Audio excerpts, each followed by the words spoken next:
오늘은 맥주 감사절을 맞이해서 본문 말씀을 중심으로 감사 절기를 주신 이유, 이런 제목으로 하나님의 말씀 증거하도록 하겠습니다. 자, 오늘은 맥주 감사절이에요. 여러분들, 맥주 감사절이라는 것은 전통적으로 하나님께서 베풀어 주신 구원과 하나님이 베풀어 주신 구원과 전반기 동안에 주셨던 은혜에 감사하면서 지키는 절기가 맥주절입니다. 물론 우리는 매일매일 감사합니다. 그럼에도 불구하고 하나님께서는 한 날을 지정하여서 감사하는 날로 정하셨다라는 거예요.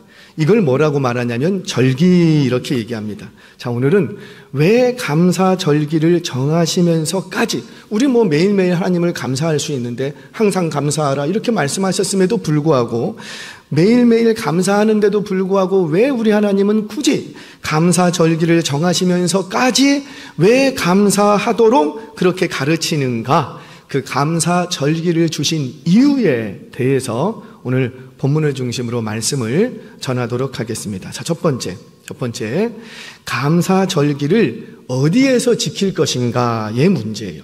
그러니까 뒤집어 말하면 오늘 감사절인데 나는 내가 감사절기를 지켜야 될 자리가 어디냐라는 거지요. 자, 우리 본문 보겠습니다. 14절, 17절 두 절 말씀, 우리 먼저 14절 말씀 같이 읽겠습니다. 시작.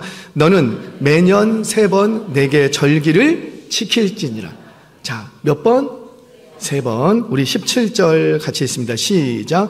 내 모든 남자는 매년 3번씩 주 여호와께 보일지니라. 아멘. 자, 여기서 우리가 주목해야 될 것은 우리가 이 3번 지키는데 매년 지키라는 거예요. 매년, 올해만 지키는 게 아니고 앞으로 10년만 지키는 게 아니고 어떻게?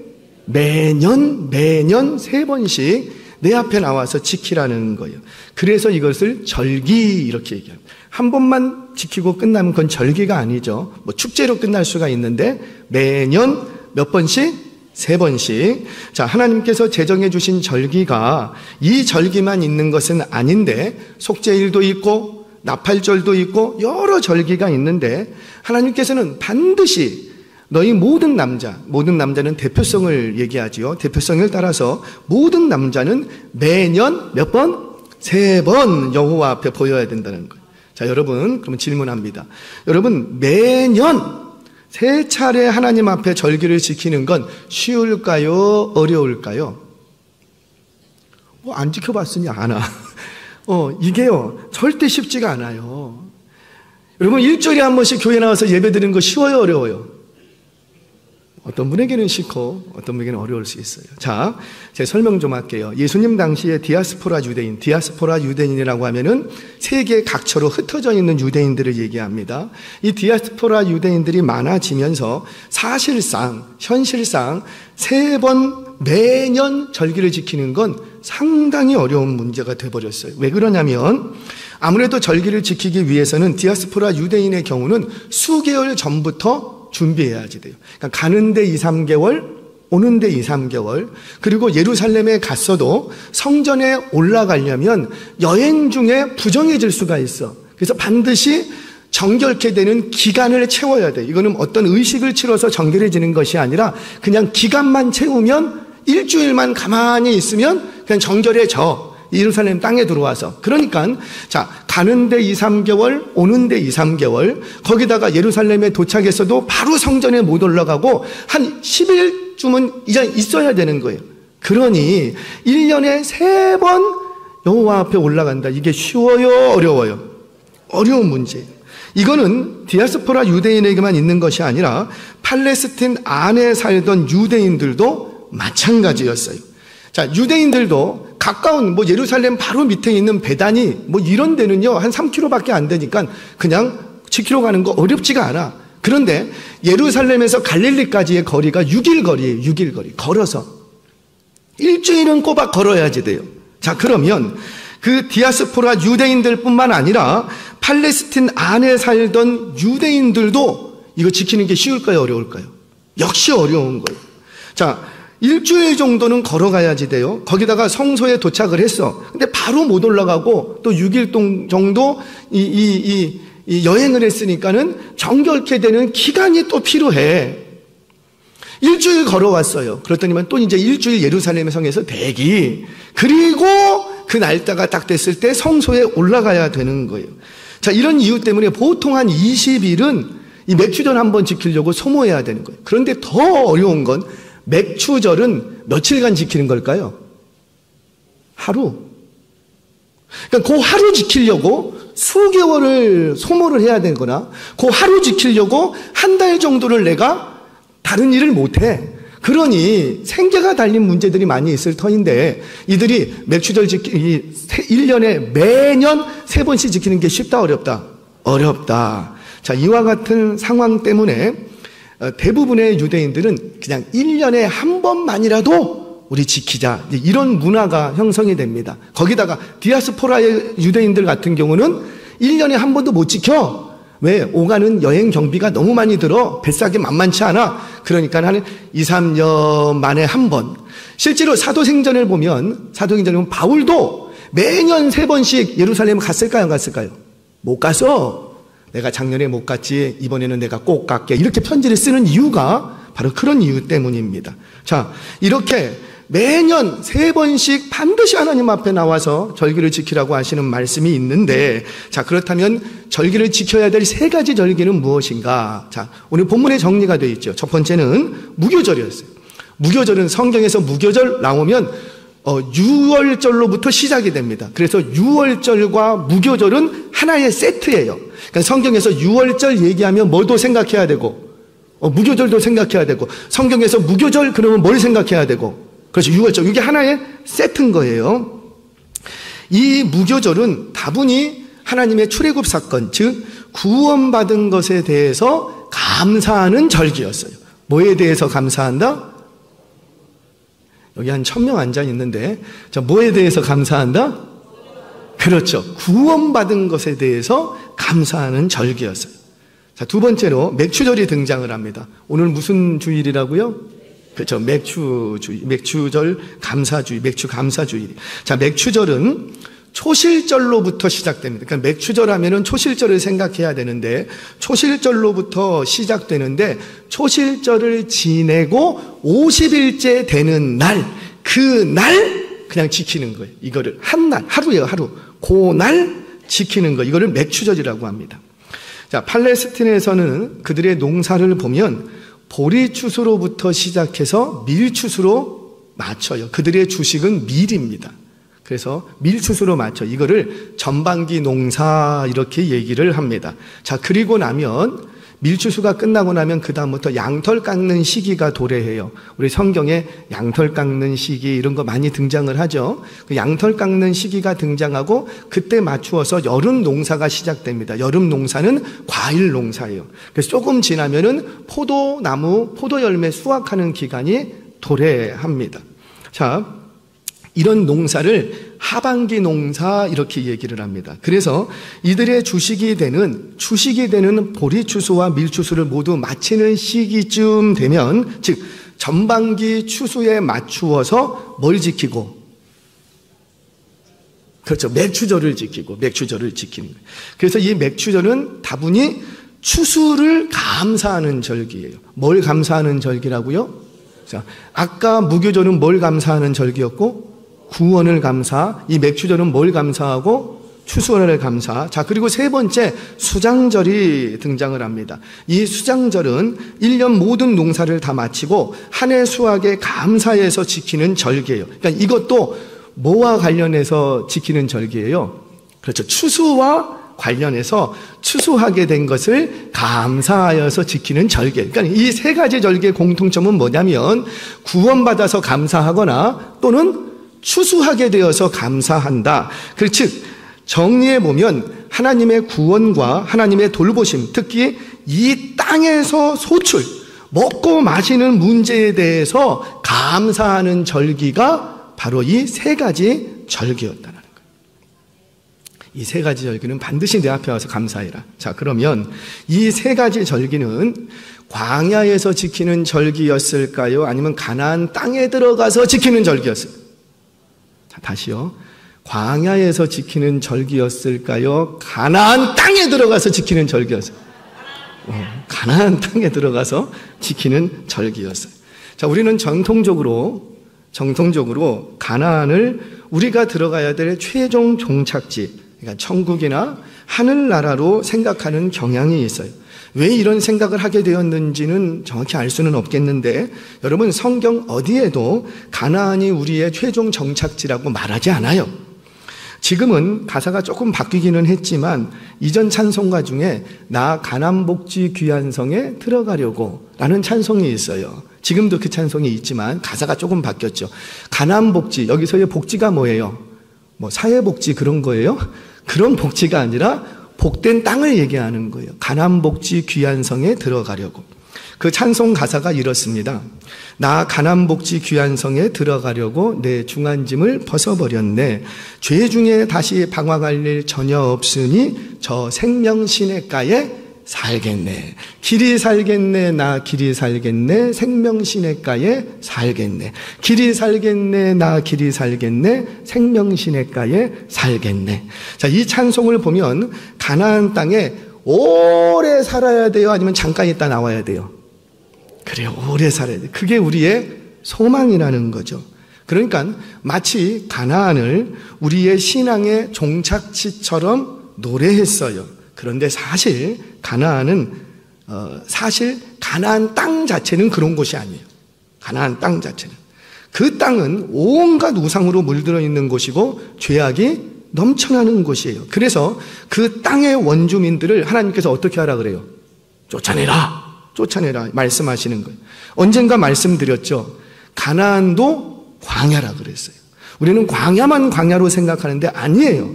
가나안도 광야예요. 자, 그런데 우리는 적과 꿀이 흐르는 땅, 하나님이 연초부터 연말까지 돌보시는 땅이라는 것만 생각하고 그 땅에 들어가야 한다고 여겼던 거예요. 바로 그것이 우리가 들어가야 될 신앙적 최종 종착지처럼 생각하는데, 그러면 그 땅에 들어가서 실패합니다. 그래서 이스라엘 백성들이 그 땅에서 다 망했던 거예요. 실패했던 이유가 여기가 끝인 줄 알고 다 실패했던 거예요. 가나안은 여러분 기억하세요. 우리가 들어가야 될 최종 종착지가 아니에요. 자, 어떤 면에서는 천국과 세상으로 비교한다면 천국은 어디가 천국일 것 같아요? 사실은 광야가 천국이고 세상은 어디고? 상대적으로 가나안이 세상이에요. 자, 왜 광야가 천국인가? 자, 광야에서는 씨 뿌린 적 있어요, 없어요? 없어요. 물을 얻으려고 우물 판 적 있어요, 없어요? 고생한 적이 없어. 그런데 가나안에 들어갔더니 그때부터 어떻게 시작되고, 씨 뿌려야 되고, 먹고 살기 위해서 아동바동 아침부터 밤늦게까지 투잡 쓰레잡 뛰면서 1년 내내 땀 흘리면서 농사해야 되고. 근데 광야에서는 그런 게 있었다 없었다? 없었다. 그러면 비교해 본다면 어디가 천국인 거예요?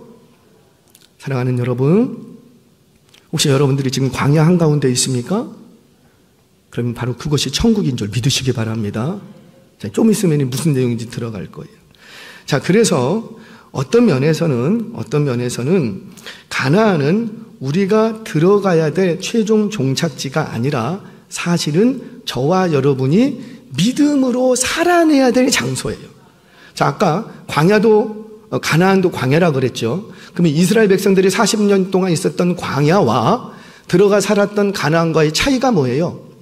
광야는 믿음을 훈련하는 곳이에요. 계속해서 믿음을 연단하고 믿음을 훈련하고 그거밖에 없어. 근데 가나안 땅에 들어가서는 그 훈련했던 믿음을 사용하는 곳이에요. 아멘이세요? 그 차이만 있는 거예요. 그 차이. 그러니까 광야는 믿음을 훈련하는 곳이고 가나안은 그 믿음을 살아내는 곳이고 그 차이만 있는 거예요. 그래서 가나안은 우리가 들어가야 될 어떤 신앙적 최종 종착지가 아니라 오히려 저와 여러분이 믿음을 보여주어야 할 삶의 자리라는 거죠. 그 삶의 자리에 온갖 죄악으로 물들어 있는 그곳, 온갖 우상이 만연하는 그곳에 들어가서 하나님이 우리를 돌보고 계신다, 이것을 드러내고 하나님이 살아계심을 나타내야 될 바로 그 삶의 자리가 어디냐면 가나안이라는 거예요. 가나안.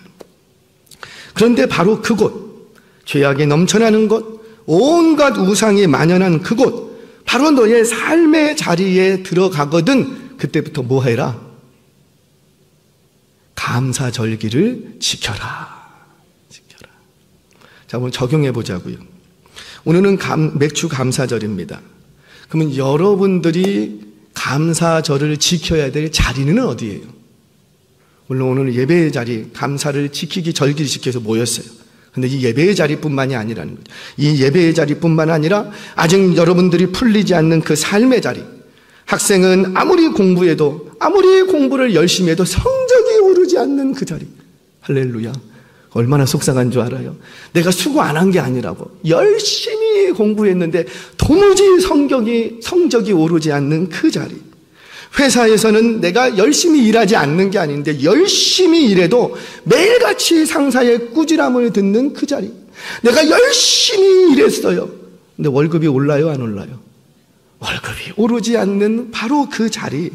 가정에서는 여전히 믿지 않는 남편 앞에서 어찌하든지 믿음을 갖게 하려고 애써야 할 그 자리. 때로는 무시당하고 업신여김당하고 조롱당하고 손가락질 당해야 되는 바로 그 자리. 불의한 세상 앞에서 얼마든지 사람의 눈 잠깐만 가리면 큰 이익을 얻을 수 있지만 하나님이 두려워서 하나님 눈치 보다가 그 이익을 포기해버려야 하는 바보 같은 그 자리, 바로 그 자리가 여러분들이 감사절기를 지켜야 될 자리임을 믿으시기를 바랍니다. 집에 돌아가면 뭐부터 해야 돼요? 남편을 보고 감사합니다. 집에 돌아가면 자녀를 보고 뭐부터 해야 돼요? 학교 갔다가 돌아오는 자녀를 보고 뭐부터 해야 돼요? 시험 보고 돌아오는 자녀 보고 뭐부터 해요? 오늘 시험 잘 봤니? 아니라는 거죠. 뭐부터 해야 된다고요? 감사. 저와 여러분들 이 말씀 앞에 원망이 일어나고 짜증이 일어나는 그 자리로 돌아가 감사절기를 지킬 수 있는 저와 여러분 되시기를 주의 이름으로 축원합니다. 자, 내가 어디에서 감사절기를 지켜야 되는지 자리 문제는 해결됐어요. 두 번째. 자, 그렇다면 그 자리, 그 죄악이 넘쳐나고 온갖 우상이 만연하는 그곳에서 왜 하나님은 매년 감사절기를 지키라고 하는가? 여기서 중요한 건 매년이에요. 매년. 자, 두 가지 이유만 설명하고 말씀을 정리하려고 합니다. 여러 가지 이유가 있겠지만 두 가지만 우리 붙들자고요. 첫 번째, 왜 매년 감사절기를 지키라고 하는가? 첫 번째, 이 땅에서 잘 믿게 하려고 그러는 거예요. 뭐 하시려고요? 잘 믿게. 누구를 잘 믿어야 되는데?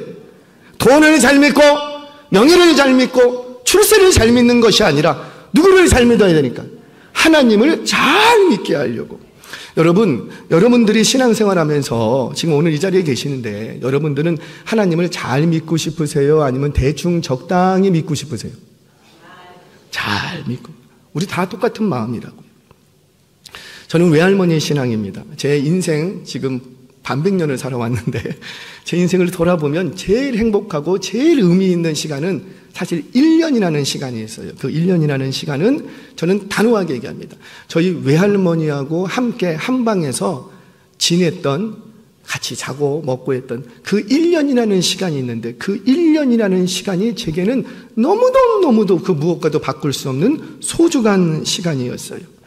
자, 왜 그랬냐면 저는 외할머니 신앙이에요. 그러니까 어머니 신앙이 아니고 외할머니로부터 신앙이 흘러 들어왔어요. 저희 할머님이 이제 저희 할머님이 계시던 곳이 이모님 집이세요. 저희 이모님이 계시는데 이모님이 전도사님이세요. 전도사님. 지금 전도사님으로 이제 은퇴하셨는데 전도사님으로 계시니까 아침에 새벽에 나가갖고는 밤 늦게야 돌아와. 근데 그 집에 일남 육녀가 있어. 저까진 있어. 그러니까 이 할머님이 뭐 했냐면 아침에 눈만 뜨면 도시락 싸갖고 애들 학교 보내는 거, 집안일 하는 거, 이게 할머니의 일이셨어요. 저희 할머니는 초저녁잠이 많으셨어요. 어르신들 중에 그런 분 계세요. 이해가 되시는지. 이렇게 식사를 하시다가도 8시만 되면 눈이 감겨. 식사를 하시다가 가만히 계셔. 근데 이렇게 보면은 주무시고 계시는 거예요. 참 신기하대요. 8시만 되면 눈이 자동으로 감겨. 그럼 아침에 일어날 때 눈을 이러고 잡아 떠요. 아직 그 시기가 안 되셨나 봐. 이게요, 눈이 다쳤는데 이게 안 떠져. 그러니까 어떻게 해요? 눈꺼풀을 잡아서 떠요. 그리고는 새벽 2시가 되면 깨세요. 그리고는 머리를 찬빗으로 빗고, 그리고 다 목욕을 하고 벽에 기대서 성경을 읽기 시작합니다. 새벽 2시부터. 그리고는 4시가 되면 이제 기도하러 이제 가시는 거예요. 일주일 매일 1시간 반씩 조근 소리내서 기도하셨고 4시간 반씩 일주일에 2번 철야를 하셨던 할머니입니다. 그래서 그 교회에서는 기도의 할머니 이렇게 애칭을 받으신 할머니. 그 외할머니가 제가 그때 고1 때였어요. 그러면 고1 학생이 얼마나 잘 먹어요. 밥 먹었니? 왜 이렇게 늦게 들어오니? 빨리 일어나서 학교 가라. 뭐 이런 얘기를 할 것 같은데 제 1년 동안 할머니에게 들었던 말은 딱 하나예요. 얼마나 소원한지 뭐 밥 먹었냐 이런 것도 안 물어봐. 입만 열면 뭐라고 하시냐면 야곱아 예수 잘 믿어라. 제가 야곱이에요. 저희가 이제 가난해서 제가 남산 밑에서 출생했거든요. 남산 밑에서 태어났는데 가난하다 보니까 이제 병원에서 못 태어나고 집에서 출생을 했어요. 그때는 집에 동네에 산파가 있어갖고 산파를 불렀고 그때 할머니께서 저를 받으려고 서울에 올라와 계셨어요. 그래서 제가 딱 출생했는데 할머니가 저를 딱 받아들고 하시는 얘기가 그때 기도 많이 하셨거든요. 뭐 예언의 능이 있었는지 저를 딱 보더니 오메 야곱이요 야곱이. 야곱이가 어떤 인생이었죠? 험악한 인생에서 좀 이름을 지으려면 좀 잘 멋진 인생을 바울로 안 지은 게 다행이지 뭐. 하여튼간 야곱아. 그래서 저는 야곱이에요 야곱이. 근데 할머니께서 저를 볼 때마다 하셨던 말씀이 뭐냐면 야곱아 예수 잘 믿어라. 저 그때 고등학교 1학년생이에요. 매일 저녁 밤마다 2시간씩 교회에서 기도하고 세례 받은 이후 중학교 2학년 입교하고 나서 바로 찬양대 테너로 들어갔어요. 찬양 인도를 중학교 2학년 때부터 시작을 했습니다. 주일 예배 한 번도 안 빠졌어요. 아침 7시부터 교회 가고 밤 10시 반 돼야 집에 돌아왔어요. 저녁밥 주는 데가 없어서 목사님 집에 가고 같이 겸상하면서 밥 먹었어요. 그 정도면은 신앙생활 잘하는 거예요? 못하는 거예요? 뭘 보고 그렇게 얘기를 하시죠? 열심히 하면은 잘하는 거예요? 물론 잘 믿으면 열심히 해요. 근데 열심히 한다고 잘 믿는 건 아니에요. 기질상 열심히 할 수도 있고 문화상 정서상 열심히 할 수도 있고 내 스타일이기 때문에 열심히 할 수도 있어요. 아니면 누가 좋아서 열심히 할 수도 있어요. 그러니까 열심히 하는 것 그 자체가 예수 잘 믿는다고 말하기는 사실 곤란해요. 근데 우리는 다 속죠. 열심히 하면 예수 잘 믿는 줄 다 뒤집어서 예수 잘 믿으면 어떻게 하고요? 열심히 해요. 근데 열심히 한다고 해서 예수 잘 믿는 거는 아니에요. 나 그동안 내가 그렇게 살아왔다고. 근데 이런 나에게 대한민국 고등학교 1학년 학생 중에서 이렇게 하는 학생이 어딨어? 할렐루야! 나밖에 없어. 그런데 이런 나에게 할머니가 하는 얘기가 뭐냐면 야곱아 예수 잘 믿어라. 그때 이 말씀은 귓등으로도 안 들었어요. 왜? 나는 어떻게 하고 있으니까 열심히 하고 있죠. 한 번도 교회 안 빠지고 아침 7시부터 밤 10시 반까지 열심히 하고 있거든. 그런데 이제야 목사가 되고 나서 예수 잘 믿어라 그 말이 조금 들려요. 지금도 다 들리는 건 아닌데 조금 들리기 시작했어요. 여러분 예수 잘 믿는 게 뭐예요? 기억하세요. 하나님을 하나님으로 기뻐하는 거예요. 그러니까 하나님을 하나님으로 기뻐. 내가 뭘 해서 뭘 이루어서 기쁜 게 아니라 오늘 찬양 때 너무 찬양 잘해 주셨는데 오늘 찬양을 잘했어 너무너무 기뻐. 그거 아니라 찬양을 받으시는 하나님이 계시기에 기쁜 거예요. 그러니까 하나님을 기뻐하는 게 예수 잘 믿는 거라는 거죠. 하나님이 내게 뭘 해주셔서 기쁜 게 아니라 그냥 하나님이 나의 하나님 되어 주심으로 기뻐하는 거예요. 감사가 없는데 여러분 저분이 진짜 감사하는 삶인지 아닌지 뭘 보면 알 수 있어요? 뭐 사람 만나면 아이고 감사합니다. 아이고 오늘도 감사합니다. 그러면은 감사하는 사람이에요? 아니에요. 뭘 보면 그 안에 기쁨이 있는가 없는가를 봐야지 돼요. 만약에 감사한다고 말을 하는데 기쁨은 없어. 저를 보면서도 감사합니다. 그런데 그분이 얼굴이 찡그리고 감사한데, 그러면 그거 감사하는 거예요? 아니에요. 여러분, 내가 정말 감사하는 삶을 사느냐 안 하느냐 딱 보려면은 하나만 보시면 돼요. 내 안에 진짜 하나님을 기뻐하고 있는가 없는가. 기쁨이 있는가 없는가 그거 보면 감사하는 삶인지 아닌지 알 수 있어요. 그런데 누가 예수 잘 믿는 사람인가 봤더니 내 안에 뭐가 넘치고 감사가 넘친다는 건 뭐고? 기쁨이 넘쳐. 그런데 그 기쁨의 이유가 뭐라? 바로 하나님이 하나님이시기에 그냥 감사한 거예요. 그냥 내게 뭘 주셔서가 감사한 게 아니에요. 심지어 내 기도를 응답해 주셔서 기뻐하는 게 아니에요. 물론 기도 응답해 주시면 기쁘지요. 그런데 그것 때문에 기쁜 게 아니라 기도 응답이 없어도 나의 기도를 하나님이 듣고 계신다는 게 너무 기뻐. 여러분, 상담이라는 건 뭐예요? 클라이언트에게 딱 와서 이제 상담을 이렇게 합니다. 상담하는데 상담을 다 하고 났더니 마음이 풀어졌어. 회복이 일어났어. 왜 그런 거예요? 그게 어떤 문제, 기가 막히게 문제 해결을 해줘서 회복이 일어났어요? 아니에요. 내 얘기를 누가 들어줬다. 여러분, 주변에 이렇게 보시다가 정말 이 사람이 위험한 사람들이 있거든요. 저 사람 정말 나쁜 짓을 할 것 같아. 위험해. 그러면 그 사람의 얘기를 들어주셔야 돼요. 내 속에 있는 말을 누군가에게 할 사람이 있다, 할 대상이 있다.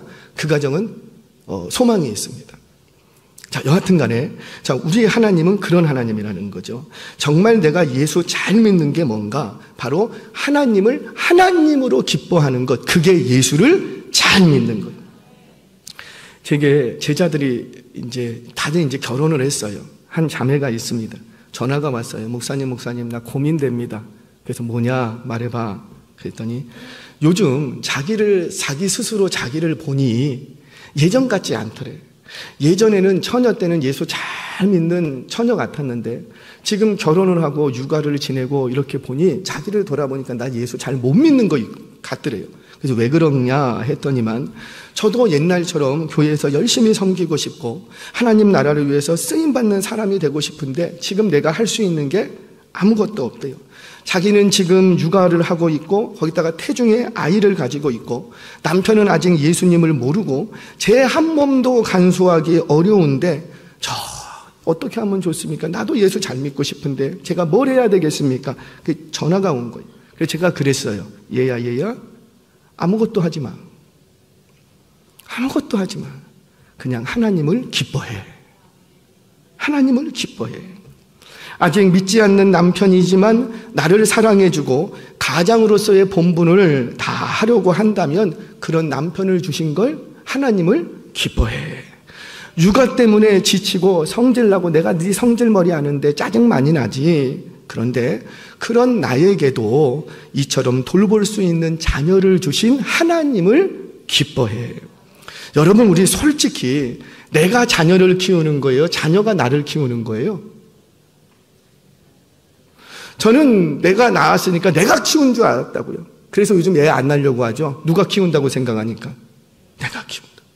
그런데 지내고 보니 내가 자녀를 키운 게 아니야. 자녀가 나를 키우더라고. 그 자녀 때문에 얼마나 많이 울어야 되고, 그 자녀 때문에 내가 어른이 되고, 그 자녀 때문에 내가 하나님과 더 친밀해지고, 그 자녀 때문에 내가 영적인 또는 육체적인 정신적인 성숙이 있더라고요. 그러면 진짜 누가 누구를 키우는 거예요? 지금 당장은 말 안 듣는 자녀 같지만 그런 자녀를 나에게 주신 하나님을 기뻐하시기 바랍니다. 여러분, 하나님을 기뻐하면 자녀가 사랑스럽고 하나님을 기뻐하면 남편이 귀하게 보이는 거예요. 우리가 왜 기쁨을 잃어버리는가? 말 안 듣는 자녀를 보니까 기쁨이 사라져. 돈 못 벌어오는 남편을 보니까 기쁨이 사라져. 그런데 그러다가도 그 뒤에 계시는 하나님을 보면 다시 기쁨이 생겨요. 아멘이세요? 그 뒤에 있는 하나님을 보면 기쁨이 생기는 거예요. 그래요. 나의 삶의 자리는 지금 내가 기뻐할 수 없는 상황이지만 그런 상황 속에서도 하나님을 하나님으로 기뻐하시기를 바랍니다. 뭘 나에게 주셔서가 아니라, 뭘 해결해 주셔서가 아니라 그냥 하나님이 존재하는 것 그 자체로 하나님을 기뻐하는 것, 그게 바로 예수 잘 믿는 거더라는 거예요. 내 기도에 응답해 주셔서 감사한 게 아니라 내 기도를 듣고 계신 하나님, 그 하나님이 나의 기도를 듣고 계시기에 그 하나님으로 기뻐하는 거예요. 그게 예수 잘 믿는 거예요. 정말 그런가 성경 봅니다. 하박국 3장 18절, 제 말이 아니죠. 같이 한번 읽겠습니다. 시작. 나는 여호와로 말미암아 즐거워하며 나의 구원의 하나님으로 말미암아 기뻐하리로다. 아멘. 자, 보세요. 지금 하박국이 뭐래요? 나는 누구로 말미암아? 여호와로 말미암아 뭐 하겠다? 즐거워하겠다. 나는 누구로 말미암아? 구원의 하나님으로 말미암아 뭐 하겠다? 기뻐하리로다. 기뻐하겠다. 무슨 말이에요? 그저 다른 이유가 아니라 하나님 때문에 내가 기뻐하기로 오늘 내가 결심했다라는 거예요. 기뻐하리로다. 지금 하박국의 상황은 기뻐할 만한 상황이 아니라고요. 그가 고백하기를 뭐라 하느냐? 현실은 두려움이고 절망이고 공포예요. 그런데 그런 상황에서도 내가 감사하기로 했다. 그런 상황이지만 내가 기뻐하리로다. 나는 기뻐하기로 내가 결심했다라는 거예요. 왜? 나는 예수를 잘 믿어. 하박국 3장 17절 봅니다. 같이 읽겠습니다. 시작. 비록 무화과 나무가 무성하지 못하며 포도나무에 열매가 없으며 감람나무에 소출이 없으며 밭에 먹을 것이 없으며 우리의 양이 없으며 외양간에 소가 없을지라도 아멘. 없고 없으며 아니 내가 예수 안 믿는 것도 아니에요. 내가 하나님을 예배하지 않는 게 아닌데, 내가 하나님을 부인하는 것도 아니고, 내가 하나님의 뜻에 관심 없는 것도 아니고, 내가 기도하지 않는 것도 아닌데 어떻게 된 것이 우리 집 마당에 무화과만 심어놓으면 무성하지가 않고, 포도나무만 심어놓으면 열매가 없고, 감람나무만 심어놓으면 옆집 감람나무는 그렇게 열매가 많은데 왜 우리 집 앞마당에 있는 감람나무는 소출이 없는지, 밭에 나가봤더니 내가 수고하지 않는 게 아닌데 밭에 거둘 게 하나도 없고, 양의 우리에 갔더니 양이 없고, 외양간에 갔더니 소가 없고, 있는 게 하나도 없어. 그런데 뭐라?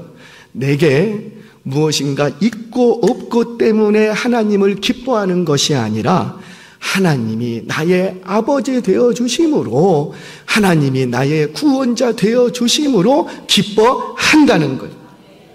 하나님이 나의 하나님 되어 주심으로 기뻐하는 거예요. 저와 여러분에게도 이 기쁨과 감사가 회복되기를 주의 이름으로 축원합니다. 그래서 예수 잘 믿게 하려고 우리 하나님이 뭘 하라고 하냐면 매년 감사절기를 지키라는 거예요. 매년 올해 상황이 좋으면 감사하고 내년에 상황이 나쁘면 감사하지 않고가 아니라, 여러분 우리 살면서 올해는 좀 좋은 상황일 수도 있지만 내년에도 좋은 상황이라고는 보장 못하잖아요. 그런데 우리 하나님이 뭐라? 올해 상황이 좋다고 나에게 감사하고 올해 상황이 나빠졌다고 감사하지 않고가 아니라 그냥 뭐 하라? 매년 내 앞에 나와서 감사하라는 거예요. 저와 여러분 어떤 상황과 여건 속에서도 매년 하나님 앞에 나아가 감사하는 성도가 되셔서 예수 잘 믿는 성도 되시기를 주의 이름으로 축원합니다. 자, 첫 번째, 왜 그렇게 매년 감사 절기를 지키라고 하는가? 예수 잘 믿게 하려고. 예수 잘 믿는 게 뭔가? 하나님을 기뻐하는 거. 자, 마지막 하나만 더 말씀드립니다. 왜 그렇게 매년 감사절기를 지키라고 하는가? 바로 이 땅에서 천국을 누리게 하려고 감사절기를 지켜요. 뭘 누리게 하려고요? 천국. 여러분, 하나님이 주신 감사절기는 모두 이 땅과 관련해서 다분히 소득과 소출과 관련이 있습니다. 그러니까 경제적인 문제라는 거죠. 생계의 문제라는 거예요. 그런데 우리가 주목해야 될 것은 그 추수와 관련해서 감사절기를 지키려 하는데 그 추수의 양과는 상관이 없다라는 거예요. 그러니까 추수 때가 되면은 감사절기를 지키는데 뭐와는 상관이 없다?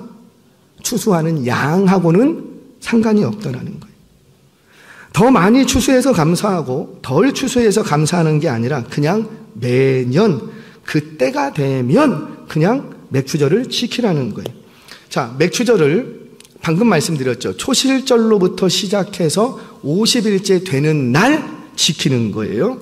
자, 농사를 해보신 분은 아실 거예요. 언제 일손이 가장 많이 필요하죠? 농사 해보신 분은 딱 답 나와.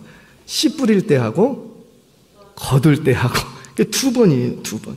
이때는 아무리 바빠도 무조건 이거부터 해야 되는 거예요. 만약에 씨를 뿌려야 될 시기에 내가 다른 일 때문에 바쁘다고 씨를 안 뿌리고 그 시기를 놓치면 1년 농사 소득 없습니다. 만약에 추수하는 시기에 바쁘다는 핑계로 추수 시기를 놓치면 1년 수고한 것이 헛것이 될 수도 있는 거예요. 제가 신학교 다닐 때 저희 클래스에 있는 우리 선지생분들이 굉장히 순수하고 참 신실한 분들이 참 많았어요. 제게는 굉장히 큰 복이죠. 저하고 같이 룸메로 있었던 영암 출신의 목사님이 계세요. 참 순수해. 그래서 열심도 있어, 열정도 있어. 얼마나 참 고마운 이제 우리 동역자였는지. 근데 이분이 전라도 영암에서 올라오셨어요. 근데 이분이 학기가 딱 시작되니까 사라졌어. 학교를 안 와. 그래서 제가 전화를 해요. 왜 학교 안 와? 지금 학기가 시작됐는데 왜 안 오는 거예요? 모내기 하러 갔대.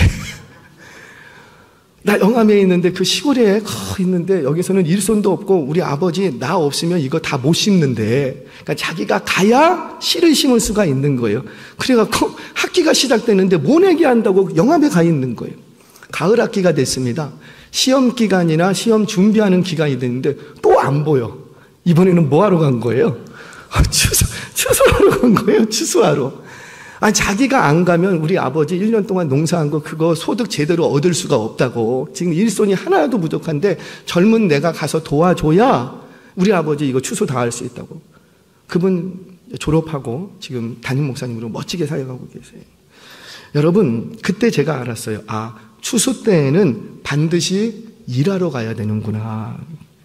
그런데 하나님께서는 그때 일하지 말랍니다. 민수기 28장 26절 말씀 같이 한번 봅니다. 시작. 77절. 처음 익은 열매를 드리는 날에 너희가 여호와께 새 소재를 드릴 때에도 성회로 모일 것이요 아무 일도 하지 말 것이며. 아멘. 여기서의 77절은 맥추절을 얘기해요. 맥추절이 딱 되면 너희 뭐 하지 말라? 아무 일도 하지 말라는 거예요. 아무 일도. 여러분 생각해 보세요.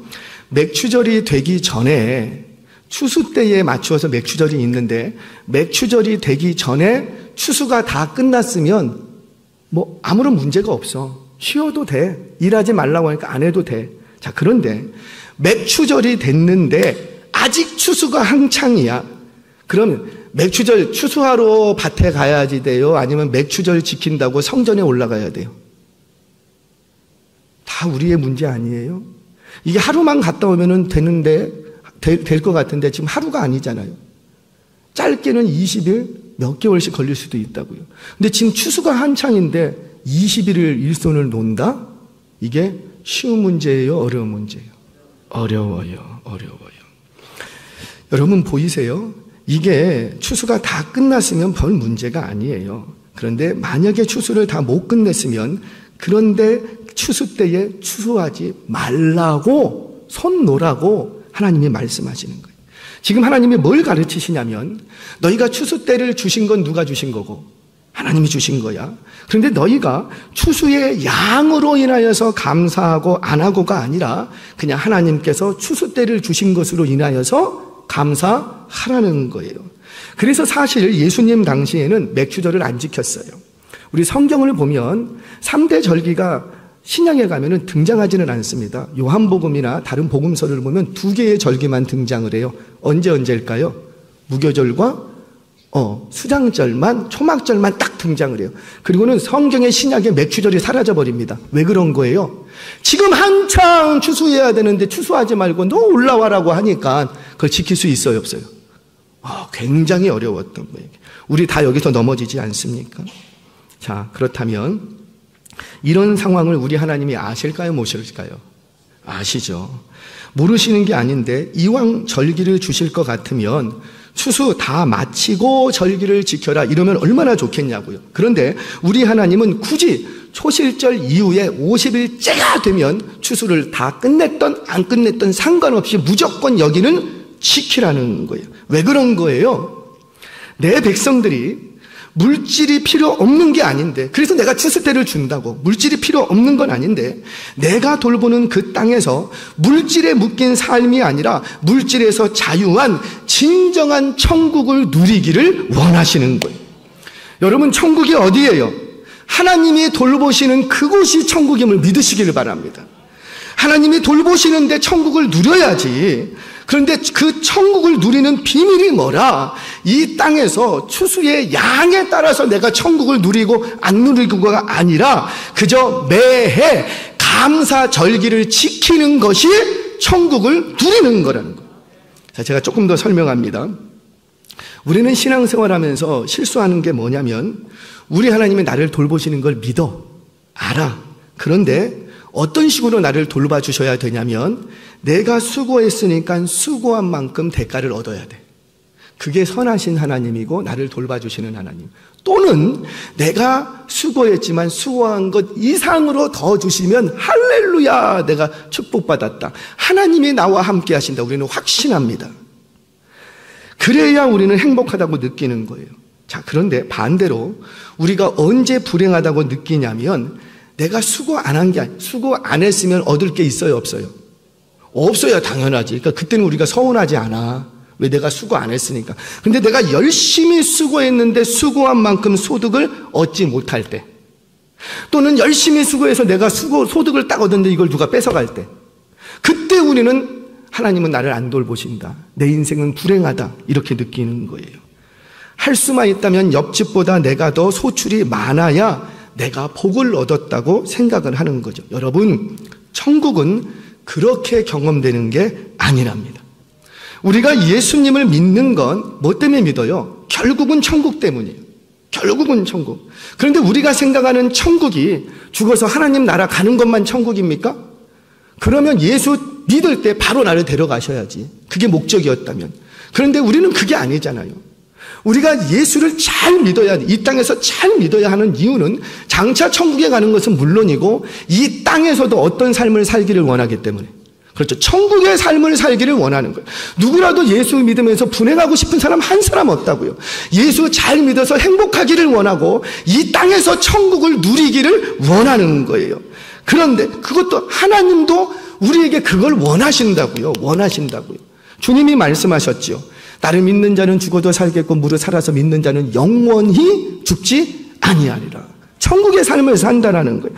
내가 너희를 향한 나의 생각을 내가 안 하니 평안이요 재앙이 아니니라. 너희에게 미래와 희망을 주는 것이 나의 뜻이다. 나의 뜻. 그러니까 이 땅에 남겨진 예수 잘 믿는 저와 여러분들을 향한 하나님의 뜻은 뭐냐면 너 이거 해라 저거 해라, 그게 문제가 아니라 미래와 소망을 주는 것, 천국을 누리게 하는 것, 그게 하나님이 우리에게 믿음 주신 목적이고 뜻이라는 거예요. 너를 축복하는 자를 내가 복주고 너를 저주하는 자를 내가 저주하리니 너는 이 땅에서 뭐가 될지라? 복이 될지라. 그래요. 우리 하나님은 우리가 죽어서가 아니라 이 땅에서도 천국의 삶, 복된 삶을 사는 게 우리를 향하신 하나님의 뜻이라는 거죠. 그런데 그 천국의 삶은 물질에 많고 적음에 있지 않고 기도 응답에 있지 않다고요. 응답되면 어떻고 응답되지 않으면 어떨 건데요. 응답에 있지 않다고요. 우리가 천국을 누리는 것은 어떤 때 누릴 수 있느냐? 모든 상황 속에서 감사할 때, 기뻐할 때 천국을 누리는 거예요. 이번 필리핀 단기 선교 갔어요. 제가 촬영을 해왔는데 보여드리지는 못했어요. 빈민가 아이들이 막 놉니다. 아이들이 막 노는데 뭐하고 노는가 봤더니 그 깡통을 어디서 주워와서 이렇게 깡통을 하나를 딱 세워놓고는요, 자기 신는 신발을 벗어갖고 신발로 던져서 그걸 맞춰. 그리고 그걸 맞추면은 까르르 울으면서 너무 기뻐요, 즐거워요. 느낌이 안 와. 우리 아이들이요, 땅바닥에 주저앉아서 노는데 너무 행복하게 놀아. 어떻게 하고 노는가 봤더니 그냥 땅바닥에 손을 둘이 넣어놓고 뒤집고 받고 뒤집고 받고 뒤집고 받고 그러다 맞으면 까라라라 웃고. 그게 뭐가 행복한지 참 이게 뭐가 재밌는지 여러분 기억하세요? 어린이들은 천국을 삽니다. 그네들이 물질이 많아서 뭐가 응답돼서 천국을 삽니까? 하루하루가 행복하고 즐거운 거예요. 뭘 가져서가 아니고 그냥 엄마 아빠가 있다는 것 그 자체만으로도, 내가 놀다가 집에 들어갈, 내가 밤이 되면 돌아갈 곳이 있다는 것 그 자체만으로도 아이들은 그냥 행복한 거예요.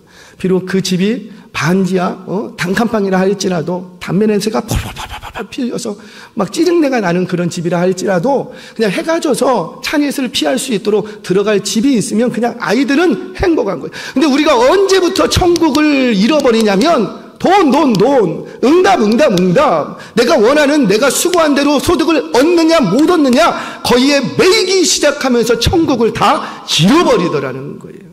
사랑하는 여러분, 우리 하나님이 왜 그토록 매년 감사절기를 지켜라 이렇게 말씀하시는가? 바로 저와 여러분들에게 어떤 상황 속에서도 천국을 누리는 삶을 살기를 원하신다라는 거예요. 말씀을 정리합니다. 이제 이 말씀을 들었으면 이 성경 구절이 확 와닿을 거예요. 다 해결돼. 잠언 30장 7절 9절 말씀 같이 한번 읽겠습니다. 시작. 내가 두 가지 일을 주께 구하였사오니 내가 죽기 전에 내게 거절하지 마시옵소서. 곧 헛된 것과 거짓말을 내게서 멀리 하옵시며 나를 가난하게도 마옵시고 부하게도 마옵시고 오직 필요한 양식으로 나를 먹이시옵소서. 혹 내가 배불러서 하나님을 모른다 여호와가 누구냐 할까 하오며 혹 내가 가난하여 도둑질하고 내 하나님의 이름을 욕되게 할까 두려워함이니이다. 얼마나 정직한 기도인지. 우리는 항상 입만 열면 이거 부족해요, 저거 부족해요, 이번에도 성적 올라야 돼요, 나 열심히 수고했으니까 수고한 대로 갚아주신다고 했지요. 반드시 꼴찌 면해야 돼요. 여러분, 얼마나 정직한 기도예요. 나의 연약함을 그대로 기도하는데요. 나 이 땅을 떠날 수 없는데 어차피 이 땅을 살아가야 되는데 이 온갖 죄악과 온갖 우상이 넘쳐나는 이 땅을 내가 살아내야 되는데 이 땅을 살아가면서 헛된 것과 거짓된 것들을 내게서 멀리 해주세요. 왜? 내가 그거 어떻게 못해? 그러니까 하나님이 이거 해주셔야 된다는 거 뭐예요?